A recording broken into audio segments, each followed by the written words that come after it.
The boardroom fell silent except for the sound of paper sliding across mahogany. My termination letter, 3 weeks before bonus season. Effective immediately, Miss Hartwell, the new CEO said, straightening his brioni tie. We're restructuring. Your position has been eliminated. I didn't blink, didn't flinch, just reached for my leather portfolio and flipped to page 4 of my contract. The room's temperature seemed to drop 10 degrees. You might want to look at section 7.3, I said quietly. The board chair, Martin Ashford, leaned forward. His face went from curious to pale in approximately 4 seconds. What is it, Martin? The CEO asked. Martin's voice came out strangled. You didn't just fire her, William. You just gave her the entire quarterly budget. Before we get into how I engineered the most expensive termination in corporate history, I'd appreciate if you'd consider subscribing. We're working toward 5,000 subscribers, and having you along for these stories means everything. No pressure, just an invitation to join our growing community. My name is Naomi Hartwell, and until that Tuesday afternoon in October, I was the Chief Innovation Officer at Grandstone Financial Services. 15 years I'd given that company, built 3 departments from nothing, generated over $200 million in new revenue streams. My father was a union electrician. My mother taught elementary school in Queens. They taught me that intelligence without empathy is just clever cruelty, and that contracts exist to protect people, not exploit them. Those lessons shaped everything that came next. 18 months earlier, everything changed when Harrison Grandstone announced his retirement. Harrison had founded the company in 1987, built it from a regional investment firm into a national powerhouse. He was tough, demanding, but fundamentally decent. When he promoted me to C-suite at 42, making me the first woman in executive leadership, he told me something I never forgot. Naomi, you're not here because I'm doing you a favor. You're here because you made yourself indispensable. Never forget your value and never let anyone else forget it either. That conversation happened in his office, surrounded by photos of his grandchildren and his late wife. No power plays, no games, just respect.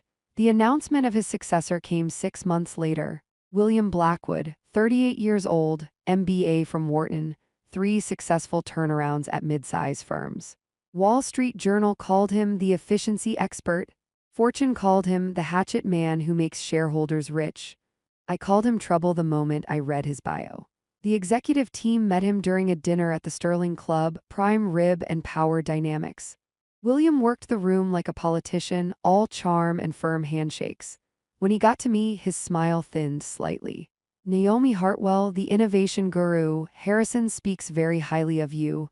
I appreciate that, I said. I'm looking forward to continuing our growth trajectory. About that, he swirled his bourbon. I've been reviewing departmental ROI. Innovation is expensive. I'm curious about measurable returns. There it was, first conversation already questioning my division's value. Innovation has generated $42 million in new revenue this fiscal year alone, I replied calmly. Our client retention program increased renewals by 18%. The digital transformation initiative cut operational costs by $6 million. Happy to send you the full analytics. Please do. His tone suggested he'd already made up his mind. William officially took over January 15th. By January 30th, he'd eliminated 2 VP positions, cut the training budget by 60%, and announced that all bonuses would be performance reviewed by his office personally. The bonuses were contractual. Mine was structured as 3% of innovation division revenue, capped at $2 million annually. I'd negotiated it myself when Harrison promoted me. That year, my division was projected to clear $70 million. My bonus would be the cap, $2 million. William knew this. Everyone knew this. The first executive meeting under his leadership felt like a deposition. Cold conference room, colder coffee. He went through each division, questioning every expenditure, every hire, every strategic decision. When he reached innovation, his expression hardened. $70 million revenue against $12 million in operational costs, he said, tapping his tablet. That's an acceptable margin, but I see redundancies. 3 managers doing work that could be consolidated into one role. Client experience initiatives that overlap with marketing. Research and development projects with unclear commercial applications. Those R&D projects, I interjected, generated the Patterson account, 18 million annually. The client experience team increased our net promoter score by 32 points, which directly correlates to retention. The management structure reflects specialization, not redundancy. Your perspective is noted. He made a show of writing something down. But we're going to need to see significant efficiency improvements. 20% budget reduction minimum. That would require cutting staff. Then cut staff. The other executives studied their notes. Nobody met my eyes. I didn't cut staff. Instead, I restructured workflows, renegotiated vendor contracts, and delayed 2 projects that were awaiting client commitment. I found the 20% without touching my team. William didn't acknowledge this. Didn't say a word about it during the next 3 executive meetings. But I noticed things, small things that added up. My project approvals suddenly required 3 additional signatures. My budget access got temporarily restricted during a system upgrade that only affected my login. Meeting invitations arrived late or not at all. The office politics I'd navigated successfully for 15 years suddenly became a minefield. My colleague James Kensington, the CFO, pulled me aside in mid-March. "He's building a case," James said quietly. We were in the parking garage, the only place that felt safe from listening ears. "I've seen it before. Documentation of every small issue, creating a paper trail. For what? My numbers are solid. For termination or forced resignation, Naomi, your bonus is massive. If he can push you out before April 30th, it doesn't vest." The bonus vesting date. I'd negotiated it to prevent exactly this scenario, or so I thought. My contract specifies that bonus vests quarterly based on division performance, not my employment status, I said. James looked uncomfortable. "He's arguing that your contract contains an efficiency clause, that if the board determines your position is redundant, bonuses are forfeited as part of separation terms." That's not what the efficiency clause says. It relates to project spending, not employment. I know that, you know that, but William has the board convinced there's ambiguity. He's bringing in outside counsel to review it. 2 days later, I was in the middle of a client presentation when William walked in unannounced. The client was Holloway Industries, a potential $30 million account. I was 40 minutes into demonstrating our proprietary analytics platform when the conference room door opened. "Pardon the interruption," William said, though his tone suggested he wasn't sorry at all. "Naomi, I need you in my office immediately." The 3 Holloway executives looked confused. My team lead, Angela Rixai, went pale. "I'm in the middle of a presentation," I said evenly. "We can meet when I'm finished. This can't wait." He stayed in the doorway, arms crossed. "Your team can handle the rest." The power play was obvious. Undermine my authority in front of a major client. Make me look dispensable. I stood slowly, gathering my notes. "Angela, please continue with the implementation timeline and cost analysis." "Mr. Holloway, my apologies for this disruption. I'll make myself available for any follow-up questions you have." "Is everything all right?" Thomas Holloway asked, frowning. "Just internal coordination," I said smoothly. "Nothing that impacts our proposal?" I walked out, hearing Angela's voice shake slightly as she picked up the presentation. In the hallway, I turned to William. "That was unnecessary and unprofessional." My office. Now, his office was cold, modern, stripped of all the warmth Harrison had cultivated. William sat behind his desk, didn't invite me to sit. "I've reviewed your division's client acquisition costs," he said. "They're significantly above industry standard. Because we're pursuing enterprise accounts, not small businesses, the Holloway deal alone will generate—" "I'm not interested in projections. I'm interested in current performance. You're spending too much to acquire clients who may never materialize. Holloway is materializing right now unless you'd like to sabotage that presentation further." His eyes narrowed. "Your attitude is part of the problem, Naomi. Resistance to oversight, defensiveness about legitimate questions. Legitimate questions asked in private are oversight. Public disruptions during client presentations are sabotage." "I think we're done here." "Yes," I said. "We are." I walked back to the conference room. The presentation was over. Angela and my team were packing up. The Holloway executives were gone. "What happened?" I asked. Angela's eyes were red. "They left right after you did." said they needed to reassess the organizational stability before committing to a partnership. $30 million, gone because William wanted to flex his authority. I went home that night and pulled out my contract. All 47 pages. I'd negotiated it myself with Harrison and our general counsel, Dorothy Weinstein. Dorothy was old school, meticulous, brilliant. She'd retired last year, replaced by someone William brought in from his previous company. The contract was airtight. I knew it was because I'd spent 3 weeks refining every clause, every contingency. Dorothy had smiled when we finished. "This is the most bulletproof executive contract I've ever drafted," she'd said. "You could teach a law school class with this thing." I reread section 7.3, the termination clause. And that's when I remembered something I'd insisted on, something Dorothy had called creative but defensible.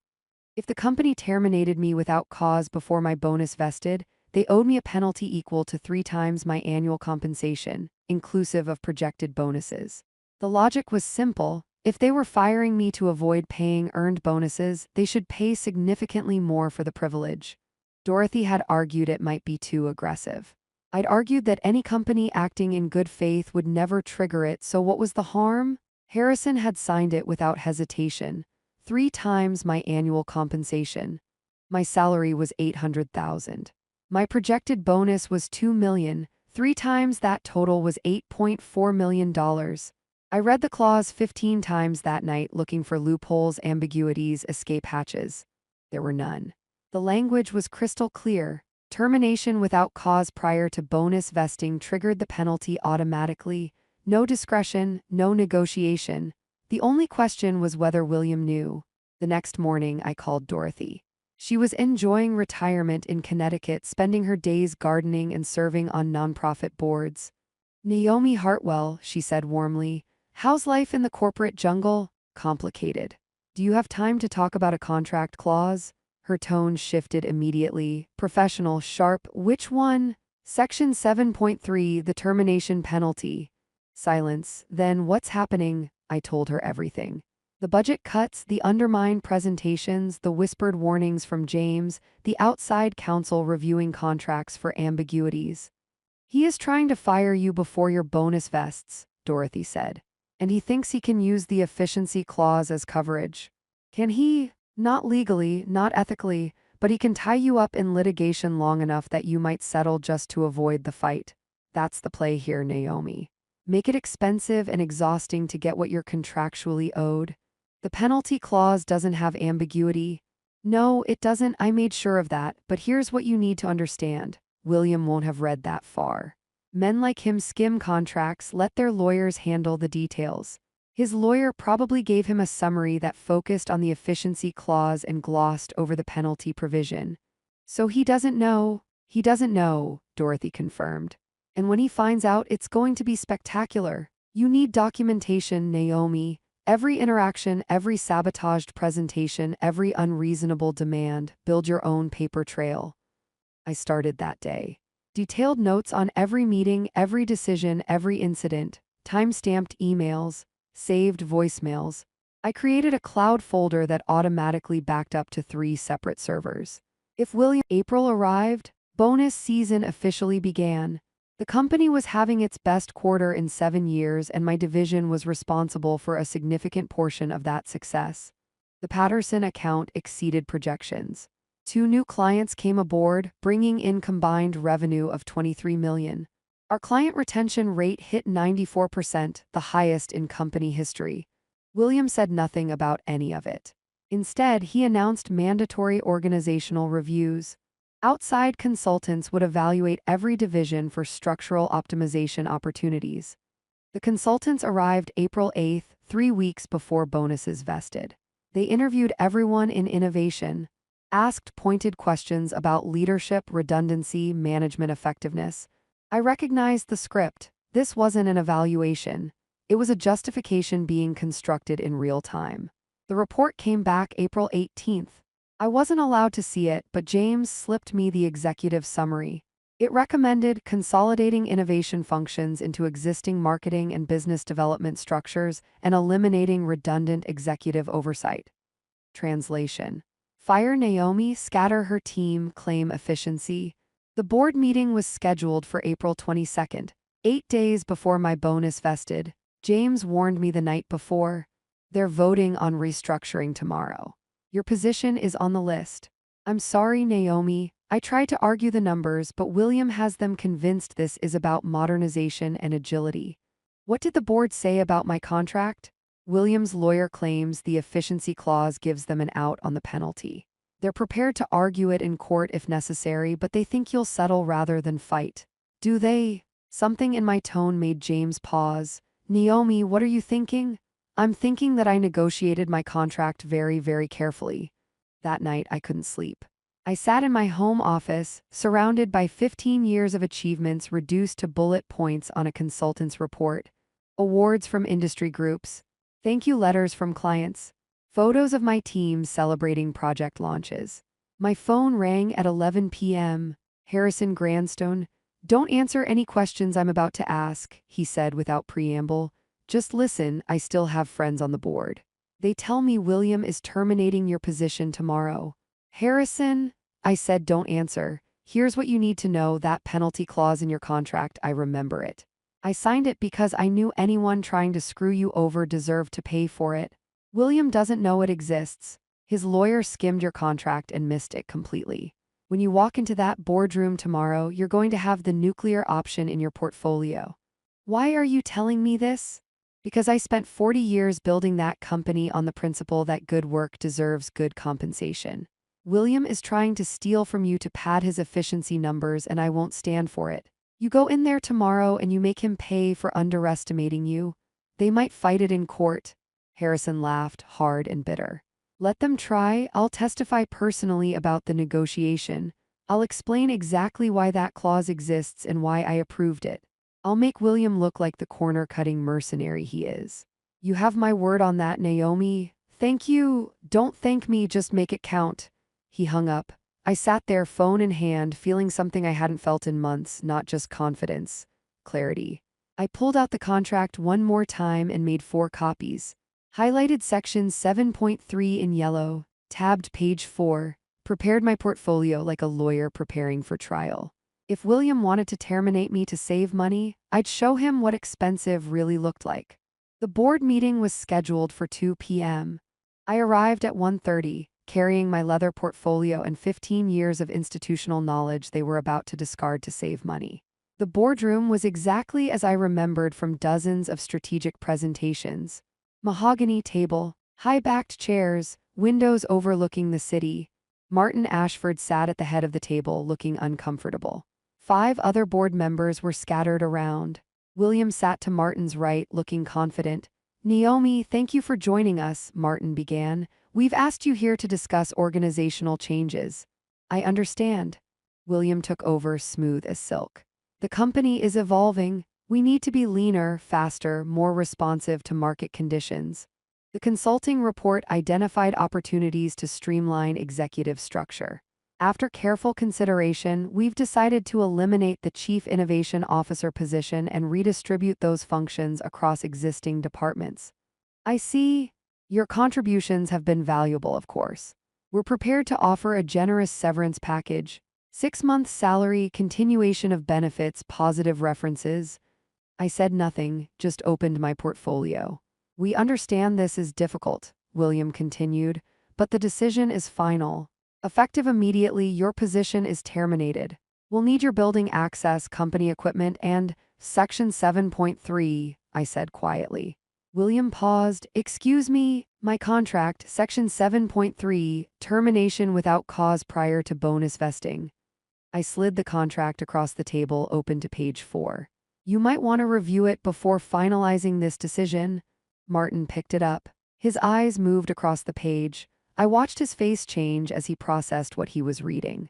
William, he said slowly, have you reviewed this clause? Our counsel assured me the efficiency language provides adequate coverage. This isn't ambiguous. Martin's voice had an edge now. This is explicit. Termination without cause before April 30th triggers a penalty of 3 times total annual compensation. One of the other board members, Eleanor Hathaway, leaned in. How much are we talking about? $8.4 million, I said, give or take. William grabbed the contract from Martin, his eyes scanning the page frantically. I watched his face go through 5 distinct emotions: confusion, disbelief, anger, panic, and finally, a sickly understanding. "This can't be enforceable," he said, but his voice had lost its confidence. "No reasonable contract contains." "I negotiated that contract with Harrison Grandstone and Dorothy Weinstein, the most respected corporate attorney in the state," I interrupted. Every word was deliberate. Every clause was reviewed by legal counsel. "You signed off on honoring all existing executive contracts when you took this position." Eleanor was reading over Martin's shoulder now. "The language is crystal clear. There's no ambiguity, no discretionary language, no escape clause. This is an automatic trigger." "Let me see that," demanded another board member, Robert Fitzgerald. He'd been quiet until now, but his background was in corporate law. He read silently for 30 seconds. "This is ironclad. Termination without cause prior to the specified vesting date triggers the penalty automatically. The efficiency clause Williams referring to is Section 4.2, which relates to project spending authority, not employment status." Williams stood up abruptly. "This is extortion. She engineered this clause specifically to protect herself from exactly what you're doing right now," I said, standing to match him. "You've spent 3 months undermining my work, sabotaging client presentations, and building a paper trail to justify firing me 8 days before my bonus vests. The Holloway account alone would have generated $30 million, but you killed it to make me look ineffective. You want to talk about extortion? Let's talk about constructive termination designed to steal contractually obligated compensation." The room went dead silent. "You have proof of this?" Eleanor asked sharply. I pulled a flash drive from my portfolio. Documented incidents with dates, times, and witnesses. Emails showing budget restrictions applied only to my division. Meeting notes showing client presentations disrupted without cause. I have 3 months of documentation showing a systematic effort to create justification for termination. William's face had gone from pale to red. "That's confidential company information?" "It's documentation of my own work experiences," I corrected. "Stored on my personal devices, backed up to private servers. Nothing proprietary, nothing confidential. Just a record of my treatment by leadership." Martin took the flash drive, turned it over in his hands. "William, did you disrupt the Holloway presentation? I needed to speak with Naomi about urgent." "Did you disrupt the Holloway presentation?" Martin repeated harder. "Yes, and did we lose that account as a result?" William said nothing. $30 million, Martin said quietly. "You cost us $30 million to make her division look less effective. To justify this termination." Robert was making notes now. "This isn't just a contract dispute anymore. If William deliberately sabotaged company revenue to justify firing an executive and avoiding bonus payments, that's breach of fiduciary duty. The board could be personally liable." The room erupted, not in volume but in energy, board members grabbing for the contract. William's face going from confident to confused to pale. Martin standing up, pacing, running his hand through his silver hair. "This can't be right," William said. "Our counsel specifically reviewed the termination provisions." "Did your counsel actually read page 4, I asked. "Or did they assume it was standard boilerplate?" Eleanor was reading now, her expression growing sharper. She'd been a litigation attorney before retiring to board work. "This language is unambiguous. The penalty triggers automatically upon termination without cause before the specified vesting date. There's no discretion here, no wiggle room." "The efficiency clause," William tried. "The efficiency clause," I interrupted gently, "relates to project spending authority during periods of documented financial hardship. It has nothing to do with employment termination. That's covered separately in Section 7.3. They're not connected." Martin sank into his chair. $8.4 million. "The quarterly budget is $8.6 million, Eleanor said quietly. "We'd be paying her nearly every dollar allocated for QWO operations." "This is absurd," William snapped. "No executive contract contains penalties like this. It's unconscionable." "It's unusual," I agreed. "But it's also legal, negotiated in good faith, and signed by the founder and general counsel." Harrison Grandstone understood exactly what he was approving. The logic was simple. If you're firing me to avoid paying my bonus, you should pay considerably more for that decision. It discourages bad faith terminations. We're not acting in bad faith, William said. This is legitimate organizational restructuring. Scheduled 8 days before my bonus vests based on a consultant report that was commissioned 3 weeks ago, eliminating a division that's having its best year on record. I kept my voice level. The timing is interesting. Martin was reading the clause again like he hoped the words would change. They didn't. Our options? He asked Alina. She sighed. Pay the penalty, keep her employed through April 30th. Or argue unconscionability in court, which we'll lose because the contract was negotiated with legal counsel present, signed by a competent CEO, and contains no fraudulent provisions. There's a fourth option, William said suddenly. His voice had changed, desperate.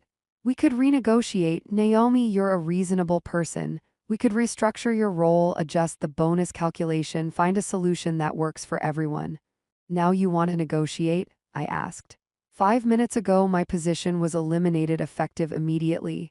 You had my termination letter printed and ready to sign. You already called it to deactivate my building access. Yes, James told me about that. You were planning to have security escort me out. Martin's head snapped toward William. You called it before this meeting? William opened his mouth, closed it. The silence was damning. You were that confident, Alina said. You were so certain the board would rubber stamp this termination that you'd already started the process. I was being efficient. You were being arrogant, Robert cut in. You assumed we'd approve anything you put in front of us without reading the fine print, without considering the consequences. The consultant report clearly stated. The consultant report was garbage, I said.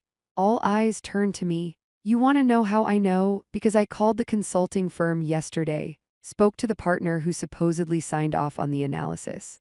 He told me his team was given 48 hours to review our entire company structure, with specific instructions to identify cost reduction opportunities in executive compensation.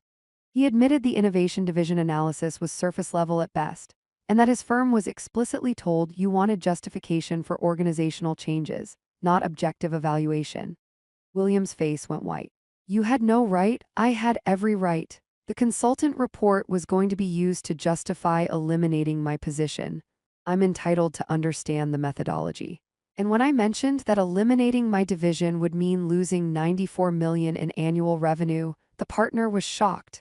That number wasn't in the data packet you provided him. Martin stood up slowly. William, did you give the consultants incomplete information? I gave them what was relevant. Did you tell them innovation generates $94 million annually? The margins were more relevant than the gross revenue. Answer the question. Martin's voice cracked like a whip. I'd never heard him yell before. William deflated. No, I focused on operational costs and staffing ratios. So you hired consultants to justify a decision you'd already made, Alina said. You fed them incomplete data to guarantee they'd recommend what you wanted. You sabotaged client acquisitions to make the division look less effective. And you did all of this to avoid paying a $2 million contractual bonus. To save the company money, you were about to cost us $8.4 million, Martin shouted. How is that saving money? Robert was writing frantically now. We need to suspend this meeting. The board needs to meet privately to discuss not just this termination, but William's overall judgment and transparency. The silence stretched. I could see William calculating, trying to find an exit that didn't exist. If we retain her through the end of April, one of the other board members, Richard Pemberton, asked, what's the cost? Her bonus vests at $2 million, Alina said. 8 days of salary is negligible in comparison. So we're choosing between paying her $2 million for work performed or $8.4 million for terminating her to avoid paying the $2 million, Martin said. That's what we're discussing? This is extortion, William said. It's a contract you should have read before pulling the trigger, Alina replied sharply. Naomi, step outside, please. We need to discuss this privately. I stood, gathered my portfolio, and walked out. My hands were steady. My heart was racing, but my hands were steady. The hallway was empty. Through the windows, I could see the city sprawling below. Somewhere down there, my parents were probably having lunch, talking about their garden or the neighbor's new dog. They taught me to know my worth and protect it. This was me doing exactly that. The boardroom door opened 23 minutes later. Martin stood there looking like he'd aged 5 years. "Come back in, Naomi." I walked back in. William was staring at the table. Alina looked professionally neutral. The other board members looked uncomfortable. "We're not terminating your position," Martin said. "There's been a misunderstanding about the timing and necessity of the proposed restructuring. You'll remain as Chief Innovation Officer with all associated responsibilities and compensation." "Through April 30th?" I asked. "Through the end of your current contract term," Martin said. "Which is another 2 years, I believe. And my bonus will vest as contractually specified on April 30th, $2 million. I nodded. "Thank you for the clarification." William tried to recover. "Given this outcome, I expect we can move forward collaboratively. Naomi, I'd like to schedule time to review innovation strategy and identify genuine efficiency opportunities." I looked at him for a long moment. "With respect, William, I don't think that's going to work." His eyes narrowed. Meaning? "Meaning you just tried to fire me to avoid paying contractually obligated bonuses, threatened to blacklist me in the industry, and only backed down when you realized it would cost you $8 million. That's not a foundation for collaborative working relationships. The board decided not to trigger a massive penalty clause," I interrupted. "That's different from restoring trust or professional respect. I'll fulfill my contract obligations with excellence as I always have, but I won't pretend the last 3 months didn't happen."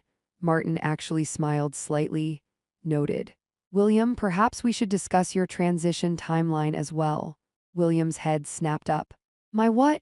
"Your leadership approach has been aggressive. Attempting to terminate a high-performing executive to avoid paying earned bonuses suggests either very poor judgment or very poor advice. Either way, the board needs to discuss whether this is the right fit." Alina nodded. "I'd like a full review of all executive contracts and any other terminations planned before compensation vesting. Today." I stood. "If there's nothing else, I have a division to run." "Dismissed," Martin said quietly. "And Naomi, well played." I walked back to my office in a daze. The hallway felt longer than usual, the fluorescent lights too bright. My hands started shaking only after I closed my door. Angela knocked 30 seconds later. "The whole floor is talking. What happened?" "I still have a job. And William, ask me in a week." She hesitated.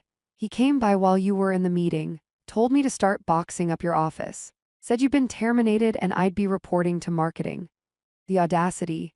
He'd been so certain, so absolutely convinced that the board would approve his plan that he'd started dismantling my division before the meeting ended. "Did you box anything?" "No, I told him I'd wait for official notification." She grinned. "He didn't like that." My phone rang. "James, you're still employed," he said. "How?" "Contract clause. Big penalty for termination without cause before bonus vesting."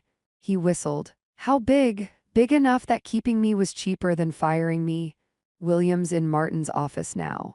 The door's closed, but I can hear shouting through the walls. I've never heard Martin raise his voice like that.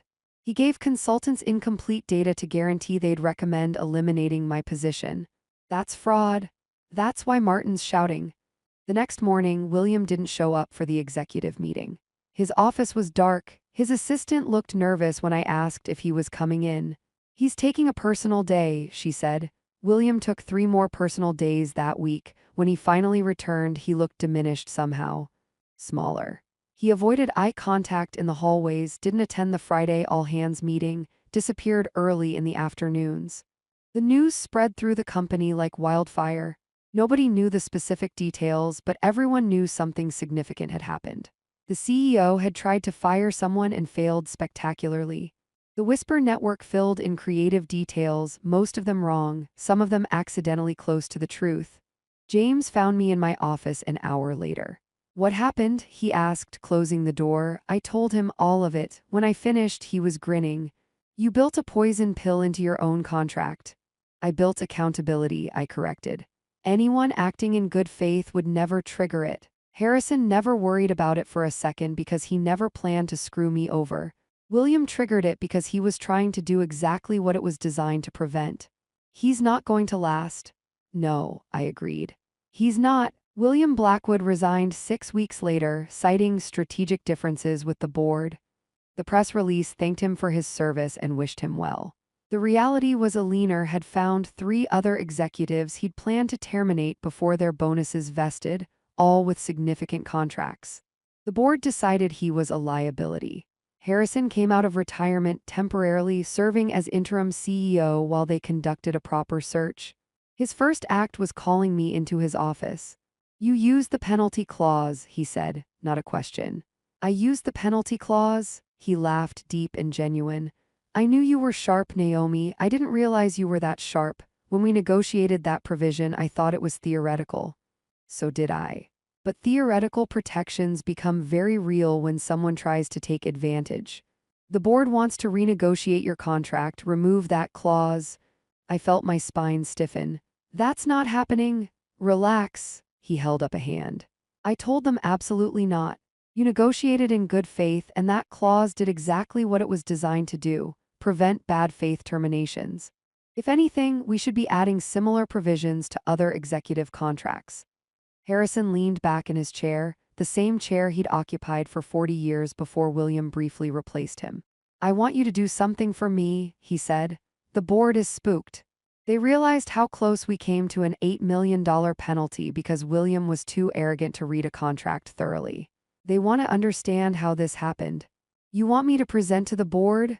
I want you to teach them, walk through your contract negotiation, explain the logic behind each protective clause. Show them how proper contract structure protects both executives and companies." 2 weeks later, I stood in front of the full board with a presentation titled Contract Architecture: Protecting Value and Preventing Exploitation. I walked them through every major clause: the vesting schedule that prevented early termination schemes, the penalty provision that made bad faith firings expensive, the efficiency clause William had misunderstood, the arbitration requirements that prevented frivolous litigation. "The key principle," I explained, "is that every protection should be symmetrical. I can't leave before my contract term without penalty either. If I quit to join a competitor before fulfilling my obligations, I forfeit unvested bonuses and pay back a portion of my signing benefits. The contract protects both parties from bad faith actions." Alina raised her hand. "How many executives have contracts this thorough?" "Nationally, maybe 10%. Most contracts are template documents with minor modifications. They protect the company but leave the executive vulnerable to exactly what William attempted." "And you negotiated this yourself?" "With Dorothy Weinstein's help, yes. I spent 3 weeks researching executive contract law, reading cases about termination disputes, studying how companies exploit ambiguous language. Then Dorothy and I built something better." Robert was taking notes. "This should be standard practice." "It should," I agreed. "But it requires executives to know their worth, companies to act in good faith, and lawyers to prioritize protection over convenience. That combination is rarer than it should be." The presentation lasted 90 minutes. When I finished, Martin stood and started clapping. The rest of the board joined him. "I've sat through 1,000 board presentations," Martin said. "That was the first one that actually taught me something important." "Thank you, Naomi." My bonus vested on April 30th exactly as contracted. $2 million earned through innovation, strategy, and results. I didn't celebrate extravagantly. Donated a portion to my parents' favorite charities, invested the rest. The new CEO started in August. Catherine Aldridge, former COO of a Fortune 500 tech company. Brilliant, collaborative, actually interested in growth rather than just cost-cutting. Her first executive meeting, she went around the table asking each of us what we needed to succeed. When she got to me, I said, "Respect, resources, and room to innovate." "Done," she said simply. "Show me what your division can do with full support." What we did was generate $94 million in revenue the following year. Launched 5 new service lines. Increased client retention to 97%. Won industry awards for innovation and client experience. Catherine approved every initiative, attended client presentations, championed our work to the board. The difference between a CEO who saw people as assets versus expenses was transformative.